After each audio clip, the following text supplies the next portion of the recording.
मुसीबत के वक्त हमेशा दोस्त काम आता है। वैसे ही अनुपमा की मुसीबत के वक्त हमारी देविका काम आएगी, क्योंकि सीरियल 6 साल आगे जा चुका है और इन 6 सालों में अनुपमा की मां मर चुकी है।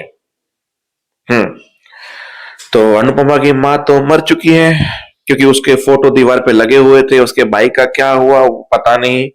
अनुपमा सिलाई मशीन कर रही है, पुरानी औरतों की तरह बैठी हुई है, साड़ी पहन के, छुपके से, डर के से, क्योंकि सबसे उसने दूरी बना ली है। सबसे मतलब कपड़िया हाउस से भी और इनसे भी। अब 6 साल की दूरी खत्म होने वाली है और देवी का टिकट लेके पहुंच गई। तो उड़ोगी, तुम उड़ोगी अनुपमा। कब तक रिश्तों से छुप कैसे रहोगी?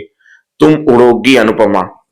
तो देवी का टिकट देती है, अनुपमा प्लेन में बैठती है, बोलता है रिश्ते से तो छोड़ देते हैं, पर रिश्तों की परछाइयां कभी ना कभी दिख ही जाती है। फिर प्लेन में अनुपमा को कोई दिखता है, पता नहीं क्या दिखता है। तो भाई आज का एपिसोड अगर जिसने भी मिस किया है वो सबसे बड़ा गधा है, और वो गधे में मैं हूं, क्योंकि मैंने कल और आज के एपिसोड मिस कर दिया। थोड़ा लेट हो गया, कल तो डाल ही नहीं पाया एपिसोड। पर आज, कल वनराज ने बोला था, एपिसोड के एंड में अनुज ने बोला था, और आज के एपिसोड में सिर्फ अनुज बोलता रहा। और अनुज ने अपने दिल की सारी भड़ास से बाहर निकाल दी। 3 सालों की शादी की पूरी भड़ास, हर एक वो चीज बोल दी जो अनुज को नहीं बोलनी चाहिए थी। तो सोच लो अनुपमा के ऊपर क्या बीती होगी। एक्सप्लेन तो करूंगा, डायलॉग भी बोलूंगा जितना मैं बोल पाया, जितना मुझे याद है। तो अनुज ने बोल दिया कि तुम मुझे कम आंकती हो, मुझे और मेरी छोटी को, क्योंकि तुम्हारे 26 साल के रिश्ते के आगे मेरा ये 3 साल का रिश्ता हल्का पड़ जाता है। फिर अनुज ने पूछा कि मुझे अगर बताओ, अगर तुम्हें परी में से और छोटी में से किसी एक की जान बचानी हो, सिर्फ एक की, तो तुम किसकी बचाओगी?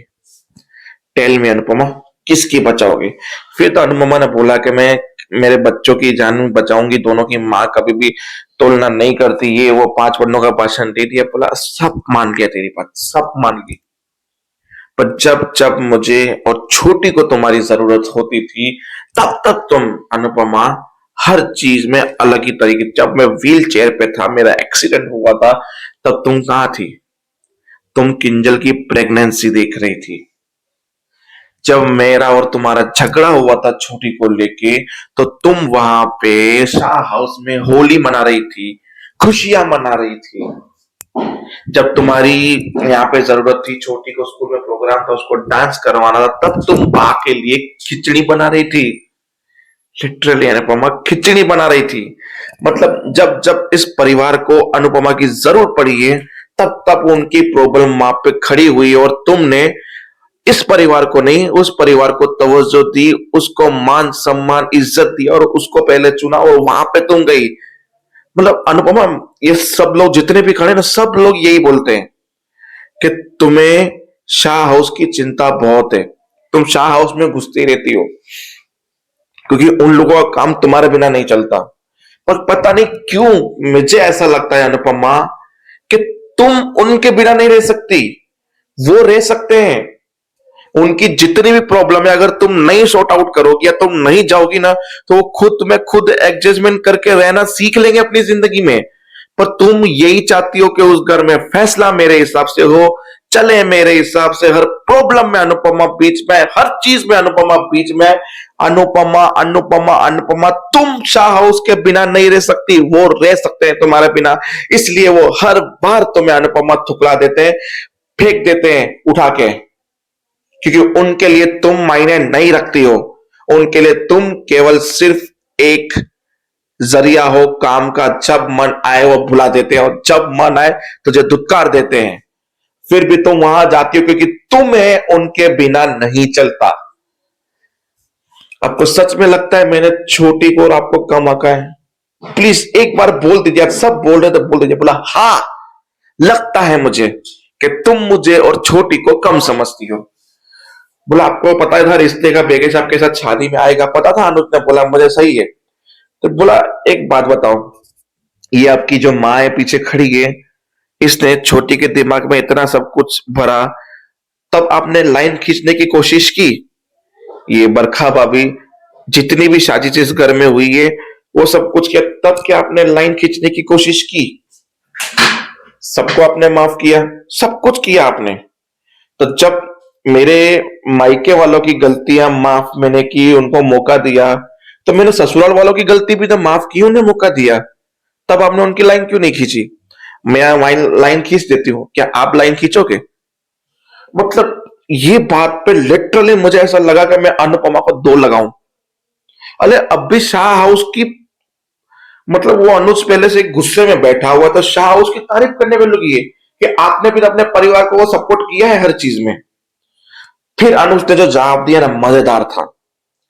अनुज ने बोला, जिनको तुम ये मां बोलने को बोल रही हो, जबरदस्ती मेरे पैर छुआती हो कि मैं इनके पैर छूऊं, ये करूं वो करूं, इनको तू इसी दरवाजे से घर से अंदर लाई थी अनुपमा, तुम लाई थी इन्हें। और जिन भाभी की बात कर रही हो, हर बार हर चीज में तुमने इनको सपोर्ट किया है, इन्हें चांस दिया है घर में रहने के लिए, सब तुमने किया है। मैंने इनके बीच में या तुम्हारे बीच में लाइन कब खींची थी? आज तक मैंने कौन सा तेरा फैसला नहीं माना। तुमने बोला मैंने वो किया, तुमने कहा मैंने कर दिया, ना सोचा ना समझा। कब मैंने तुम्हारे फैसले के विरुद्ध गया हूं, बताओ? और मैं कहा लाइन खींचने पे चुक गया, जरा मुझे बताना अनुपमा, कि तुमने कहा हो कि मालती देवी ऐसी और मैंने उसको घर में रख दिया हो, तो बताओ। इससे घर में तुम लाई, इसे घर में तुम रख रही हो, और मैं आज भी इन्हें मां नहीं मानता। Your understand Anupama? तो लाइन खींचने की बारी तो आती ही नहीं है बीच में, लाइन तुम्हें खींचनी चाहिए थी।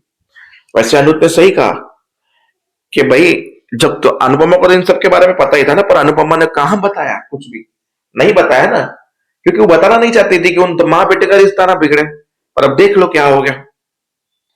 अनुज ने कहा मेरे लिए तो ये मैटर ही नहीं करता है, तो लाइन खींचने का सवाल आता ही कहां है अनुपमा?